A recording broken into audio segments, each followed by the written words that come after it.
Troy, yeah, another media day, 10th one for me.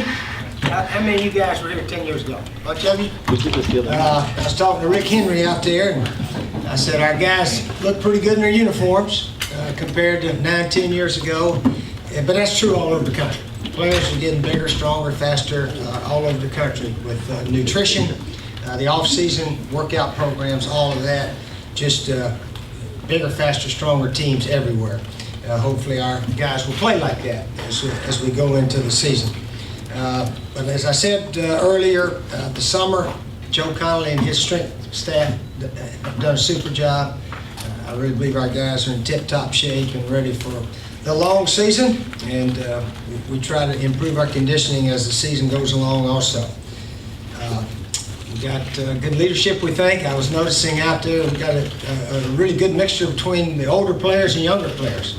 I think we had about 15 or 18 fourth or fifth year players, and then of course the freshmen, several of those players will play a lot also. So we got a good mix. I think we got excellent leadership again from the older players, and we're ready to see whatever we can do this year. Sort of interesting, number 9, we picked number 9, which I don't know if somebody wrote it way back. We'd be about number 9. And that's where we were picked in the first poll. So obviously we know we got a chance. The media boards picked us to win the East. 2010, we weren't picked that year, were we? Is this first time? Second time, okay. Yeah, I think we were picked another year and fell a little bit short, like we have the last 3 years. But certainly that's our goal. Our goal is to win the East, and if we're fortunate enough to do that, our goal will be to win the SEC. But other than that, we go one game at a time, and we'll just be talking about Texas A&M pretty much until that one's over. And then after that, East Carolina, Georgia, and on down the line, so forth. But I really think these players all like each other. The effort last night in our conditioning drills after practice was some of the best that I've seen around here. Nobody standing on the sideline. Nobody was hurt. Nobody was pouting. And everybody was just going full go. It was sort of fun to watch. So whatever that means, I don't know, except that we'll start finding out August the 28th. Okay, any questions? What do you got? Okay. Steve, with Mike's hamstring, is there a set date that you guys want to have him back in practice so he'll be ready for the Mike was running around pretty well last night. In fact, he probably could have practiced, but trainers held him out. So I think he's scheduled to practice full go maybe Monday. If not tonight, he may go out there tonight. So he's pretty much okay. But David Williams, Sean Carson, Brandon Wiles, they look good. They've had excellent summers conditioning. They're all faster than they've been. So they're ready if Mike can't go. Right. What's your take on these quarterback camps, and more specifically like Dylan Thompson, is going to one last meeting, I think it was. That's right. You're back asking questions, aren't you? That's right. All right. Dylan went to the Manning camp, and he went to one up in Ohio last year. And I said, yeah, come back and tell me if they're telling you anything different. They do tell him a tiny bit different. So I tell him, you know, whatever's comfortable. I'm not a big stickler on the way we throw it. Pretty close to stickler on holding the ball in 2 hands and stepping and throwing and all that kind of stuff. But I think the quarterback coach or the offensive coordinator guy on every team should be coaching his quarterbacks and not those guys. But those guys seem to be helpful, I guess, and high school kids, college kids are all going to them. So if it helps them, that's fine. But I used to just think that's what I do, is coach those quarterbacks, right, Rick? So, and G.A. Magnus does a super job coaching them too. So we feel like we got plenty of coaches around here. Hey, Dan Wolken from USA Today, Coach.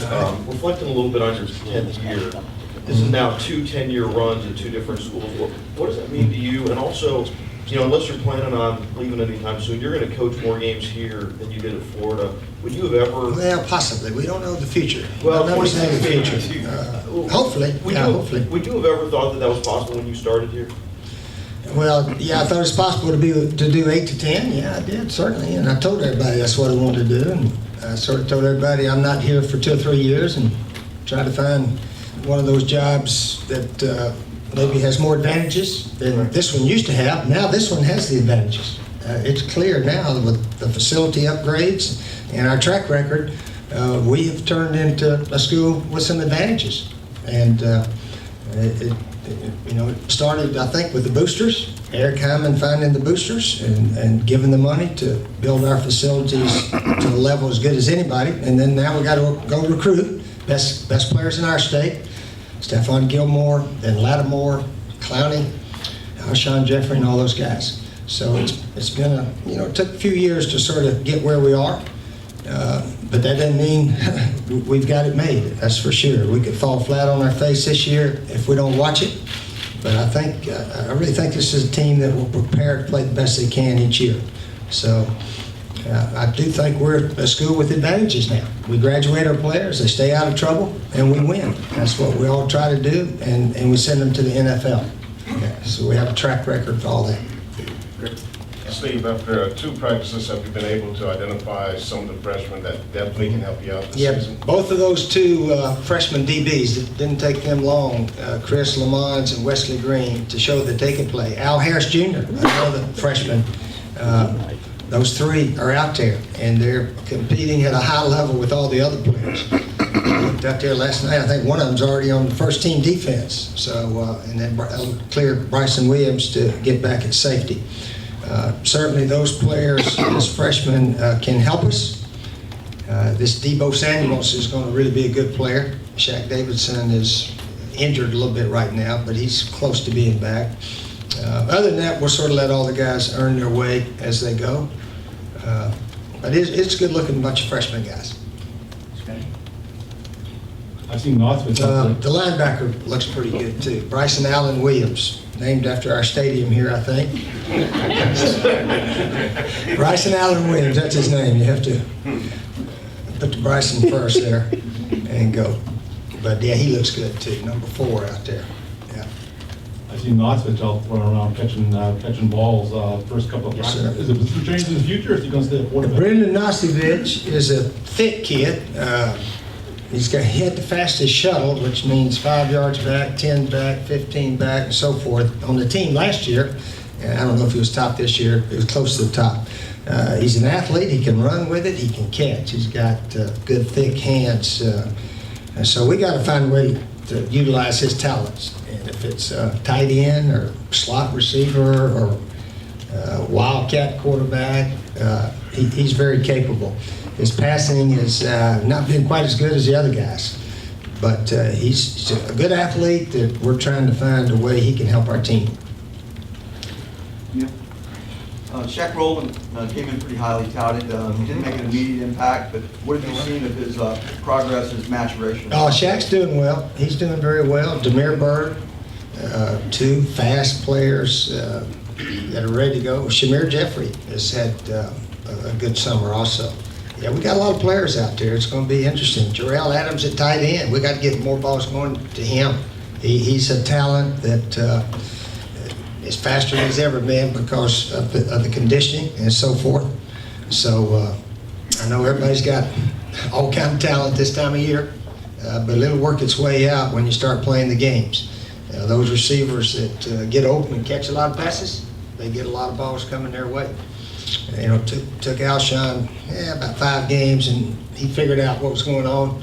And then all of a sudden, all the balls, most of them are going toward him. So that's what you do as coaches. A guy that can get open and catch, he gets a lot of balls coming at him. That's what happened to Bruce Ellington. He made catch after catch, big-time catches all over the place. We go back and watch the tapes from last year. Oh, man, big catches that he made all through the season. You talked a little bit about this in media days, but with the boosters, and I know you yourself have given $1 million back. That was announced earlier this year. Can you talk about how important that is for people within the program and others to give back, for you to be able to sustain? Well, the only reason we announced that, Brian, and let me tell you how that worked out, because some people said you actually gave them over $1 million. And the way it happened, when I got here in 2004, part of my contract was a luxury suite. And I told Mike McGee, I said, my wife doesn't need a luxury suite. She likes sitting out in the stands with the other wives. So go ahead and use that and sell it to one of our boosters and what have you. So they figured out that averaged around $50,000 to $55,000 a year for that luxury suite. So they added that, and then Sterling Sharp and I won a bunch of money in the Chick-fil-A golf tournament. They said that was about $250,000 over the years. We won 2 and runner-up a couple. And then Puggy Blackman, we did that wine deal. That brought in about $150,000 to the athletic department. And I actually wrote a check to the track program my first year here. But anyway, they added it all up and said it came to that. And basically, I just wanted the Gamecocks to know that, hey, this is my school now. This is a school I want to get back to. And then hopefully our pro football players who signed the big money can give back a little bit. You feel good when you give back to your school. And that's just what you have to do in college to be successful. People have to give back to their school. And all of our fans are doing it very well. I talk about our donors a lot, but they're in position to do that. I've learned fundraising is based simply on what you have. And we're not asking anybody to go broke giving to our school. We're just asking those that have a little extra, to give back to your old school. And that's the way it should be. So anyway, that's the way we did that. And, hopefully I've got several more years here, but you never know. You never know. Got 4 more years on my contract, so that's good, I guess. But if we go bad, if we go bad, they don't need me around here. So we're planning on staying pretty good. Planning on it. Don't know. How are offensive linemen judged these days? It seems like the evaluation process is maybe a little different because they do very little straight ahead. That's a good question. I don't know how they judge hardly anybody. Sky Moore was our leading interceptor and our leading tackler. He didn't even make third team all-conference. We had one player, Bryson Williams, do that. But offensive linemen, I don't know. Maybe they need to knock some guys backwards every now and then and dominate the line of scrimmage. But we have a lot of big, strong guys. I really think A.J. Can's going to have his best year. He's in the best shape of his life. He's been pulling last couple of practices quicker than he ever has. So maybe that's how they rate them, how they get up in there and make blocks and so forth. But certainly we believe we have a very good offensive line, and now we got to go play like it. Our centers have got to snap the ball a lot better than they have lately. They've been throwing it all over the place. And I had to remind them last night, I said, now Connor Shaw used to catch that one that was way over here and down low. I said, the guys we got now may not be able to catch that one, so how about trying to put it right around his waist there where he's got a chance at it. But you don't realize how good Connor was sometimes, catching everything all over the place. And then running with it, making third down, fourth down conversions. It was, when you go back and watch our tape, sometimes you say, man, how did we do that? And how did this play happen? So many fourth downs, kept drives alive to score touchdowns to win a bunch of games. So we need to snap the ball a lot better. But we're working on it. We got some time to get that straight. Starting to see more advanced statistics like you've seen in baseball for the last few years come into football. Are there any numbers for you as an offensive coach that are key, whether it's we need to average such and such on first down, or we need to stay out of this, or statistically, is there anything you look at? No, not really. Obviously, as a coach, I've changed a little bit. We used to come out and throw it all over the place and try to get ahead and then run the clock out. Now we try to mix it up from the get-go. We try to protect our defense a little bit. It was interesting that Wisconsin game, the last one we played, at the end of 3 quarters, both teams had the ball 6 possessions, and that was it, 6 possessions. And they ran the ball pretty well against us. I don't know if you know that. They had close to 300 yards. But we stopped them when we had to and got some turnovers when we needed to.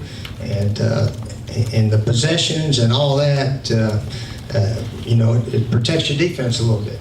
And obviously when we play Clemson, we hope they only have about 60 plays, which we've been fortunate to do. So statistics, Now, the biggest one, of course, is the who wins the game, and there's all kind of ways to do it. You can try to outscore them, or you can try to fundamentally make every possession count and use some time as you go, and so forth. But I don't know, it used to be the team that run the ball the best usually wins. Well, that didn't happen in the bowl game against Wisconsin. They ran for more yards than we did. But usually it's, I don't know who makes the most plays. Could be a defensive play, could be a Sky Moore interception in the end zone like we did against those guys. Huge play in the game. So just making plays. Team that plays the best usually wins, not necessarily who gained the most yards or all this, that, and the other. South Carolina just reported 22 minor violations to the NCAA, and one of them was for impermissible icing on a cookie cake, and I was just wondering your thoughts on the NCAA cracking down on icing on cakes. Well, we turn ourselves in for everything, and it was interesting. I read where somebody thought we had a whole bunch of violations. We were not accused of being guilty of extra benefits and the housing at the Whitney. We admitted that maybe it wasn't right and docked ourselves some scholarships, as you know. But the infraction committee never said we were guilty of any of that stuff. And they just accepted our reduced scholarships. So anyway, just to clear up that little situation. Yeah, they're loosening up the rules on that now, the extra food, meals, and so forth. And yeah, they're allowing us to feed our players really about all we want. And the walk-on players get to eat everything too. They get to come to the Doty and eat, I think, throughout the year. So that's good. We got an excellent group of walk-on players, really do. They really contribute.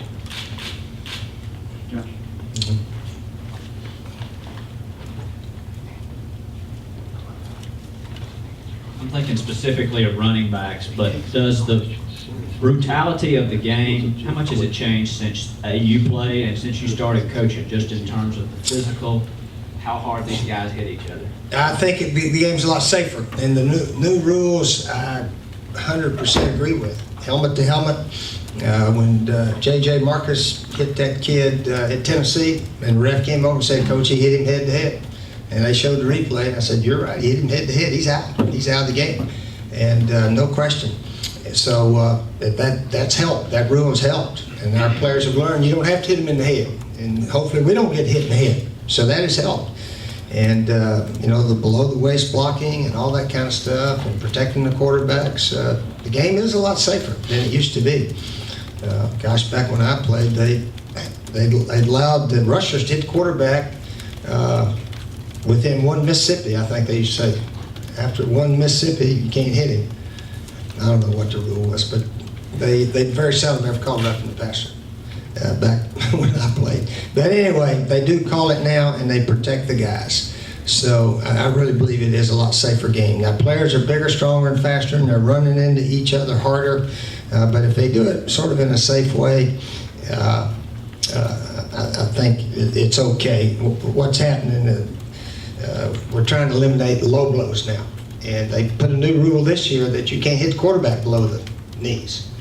We had a defensive back, Tennessee, hit our Connor Shaw below the knees a few years ago in a game, but fortunately he got his foot out of the ground, or else it could have been a severe injury. So they've got that new rule going in this year. You can't hit the quarterback below the knees. Steve, I know you don't like you guys on Twitter or social media during the year. How about with recruits? That Penn State assistant said the other day that they've actually, stopped looking at recruits from some of the things they see on Twitter that they post. I mean, have you ever had a situation like that where you've seen somebody you were looking at and didn't like what they said on social media? Well, you probably need to ask our assistant coaches. They do all of that, keep up with it and so forth. We allow our players to use it as long as they're smart, and obviously we can check it. We got a guy that checks it all the time. So if they get out of line, we can stop it. So we've gone back and forth, and right now we used to collect cell phones the night before the game, And then some guys will bring in 2. All right, take this one, and he got his own. And so you gotta hope that they're conscious and preparation and all that kind of stuff to play the best they can kicks in. So we give them a lot of trust on those areas. Steve, you mentioned the walk-ons. Do you have any guys who might be able to grab an extra scholarship? Have you decided on that yet? Probably the guy leading the pack right now would be Carlton Hurd. Carlton Hurd in the summer graded out, right there with Dylan, A.J. Can, and all those guys. He had an excellent summer, did everything coaches asked, plus a little bit more. And there's several other players that are doing well too, but Carlton's been here for a year, so he's going into his 2nd year. He's probably the top guy right now. I think on Thursday, the NCAA is going to vote on giving the Super 5 conferences a little more autonomy in voting. Kind of curious your take on that. Well, I like the other conferences too. Heck, those guys deserve a chance. Go play just like the big conferences. SEC, we got some down-the-line teams, just like every conference got down-the-line teams. The big 5 conferences all playing each other. I don't think that makes a lot of sense, really. Out of conference, playing East Carolina is a lot tougher game than maybe picking up one of those bottom Big Ten teams, And plus the fans around here would rather see a team from close by. So I don't know where it'll all come. Obviously, they don't listen to us coaches. They talked about cost of attendance, scholarship, getting our players a little bit more money. We were in the team room the other night, and there's either the mailbox or some box that costs $25. And Chris Rogers said, that's not included in your scholarship. You got to pay $25. I said, you're kidding me, Chris. He said, no. I said, they have to pay it themselves? He said, yeah.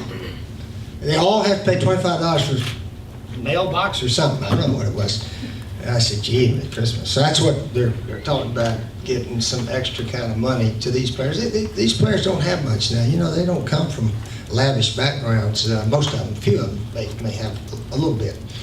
But just to, make life a little bit more comfortable, I've always advocated.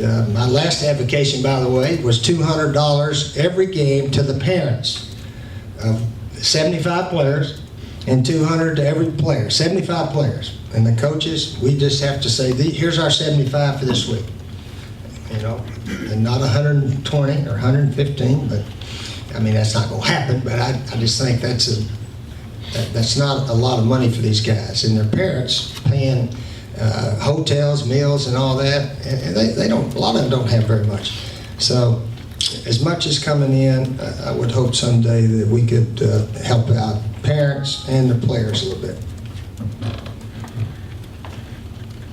What have you seen from Dylan in his first couple of days at practice as far as leading the team? Yeah, Dylan's been doing that all summer, all spring practice and summer and so forth. He's ready to go, and he's getting a lot of work out there. He's he knows what's happening. He's been here quite a while, so we're going to let him earn his stripes as he goes. He didn't get much preseason fanfare, which is fair because he hadn't played much, but he's ready to play. Got to keep him healthy. Behind him, players hadn't played much at all, so we need to keep Dylan very healthy this year. But he's ready to play. Okay. Yes. Is this the best mix of talent with schedule that you've had since you've been here? Well, we don't know. We don't know until we play it out, as you know. The reason I like the schedule, now we got 2 good teams on the west side. Texas A&M, they've been in the top 5 or top 10 in the nation in recruiting the last 3 years. All them guys are there. Now last year they had those 3 first-round picks and a bunch of young guys, from what I understand. But they're a very talented bunch, Texas A&M. Then we got Auburn, almost won the national championship last year. So we got 2 of the best teams on the west that we're going to play. And of course Georgia plays Auburn also. I don't know who Missouri plays, but if we can play well within our division and win one or two of those maybe. But again, that's a lot of ifs. The only thing I said about the schedule, home, away, home, away, home, away, and all that, so it's pretty balanced. And historically, the best teams in the East are coming to our place. Georgia, Tennessee, and Missouri. Although Kentucky and Vandy, they're capable of beating us, we've lost at both places, so we know they can beat us also. Coach, I just wanted to know, just talking about, I know Mike Davis was out the other night of practice, but even when he's not out, just, you know, his leadership and with the other guys, been talking about the guys behind him, but just really talking about his leadership on the field and off the field. Well, Mike's only a third-year player. We got a lot of fourth and fifth-year players who've been here longer. So generally, they're more the leader guys, fourth and fifth-year guys, and we got 15, 18, sort of those kind of players. But Mike does well. He does well, and we were watching the North Carolina tape. That first game last year, he had that long run, start second half, and had a lot of tough runs in there. North Carolina, they were ready to play. They were fired up at the beginning of that game, and it was a good win for us. That one was. It wasn't easy. And Mike was a big factor in that victory, no question. Anything else for Coach? Yeah. All right, next guy. We head on down to the